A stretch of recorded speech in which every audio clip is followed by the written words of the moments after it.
There's a very brief intersection between them at that point. It's probably about as much as we can hope for, really. For a start, it's extraordinary to contemplate how they could have got two egos that size into one studio without having to, widen the doors.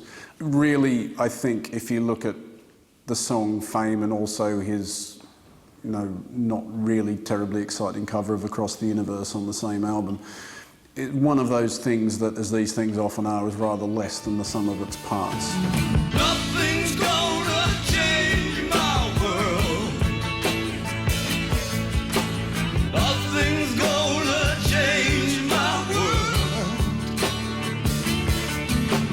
Nothing's gonna change my world. Nothing's gonna change my world. Which dance before me like a million eyes. They can't be. Bowie has, at different points throughout his career, collaborated and worked with or bounced off various, often quite titanic figures, whether they're Lou Reed or Iggy Pop or John Lennon. Sometimes that's resulted in absolutely marvellous and extraordinary things, and sometimes it hasn't. Which may be why neither of them pursued this creative relationship terribly much further.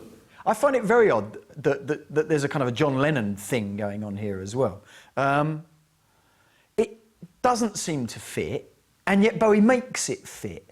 I think one of the elements you have to look at on the Young Americans record in particular is that what it takes is a lot of disparate stuff which shouldn't go together, like this South London glam rocker and all of these guys out of kind of Philly and out of, James Brown's band and all of that. And then John Lennon, and he puts them together and somehow makes it work.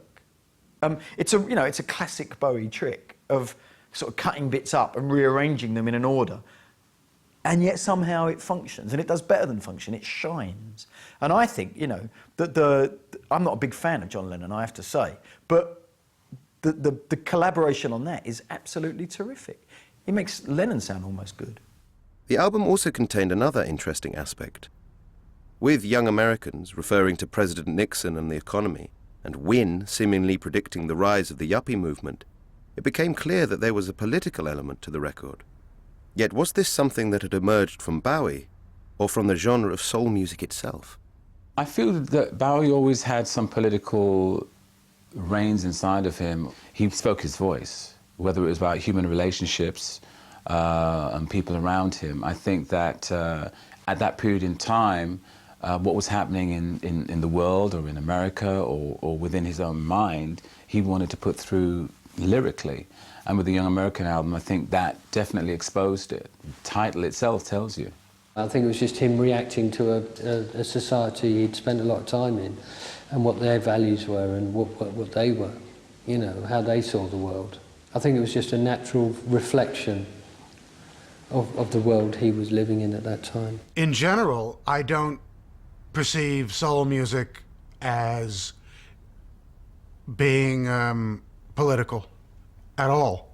James Brown said, say it loud, I'm black and I'm proud, or Sly Stone singing, everybody is a star, everyday people, These are messages more to the masses. In that way, those two artists, I suppose, touched on the racial awareness that was coming about at the times, and people weren't afraid to talk about it. But generally, to my mind, I don't think there was ever anything political in soul music. There has always been a political side to soul, and there certainly was then. I mean, the kind of whole black militant thing had come through. And Bowie, up until that point, hasn't been a particularly political artist. And I suspect this is him kind of, taking some of that stuff from them. But it's a kind of a bleak political message, isn't it? And what's also really clever is, in many respects, Young Americans is a kind of an anti-American song. It's a critique of American society while being a kind of a faux American record. I mean, that's extremely clever as well, and extremely Bowie. He goes there, he nicks all this stuff, and then he kind of slags it off at the same time. It's a great trick to pull off, that one.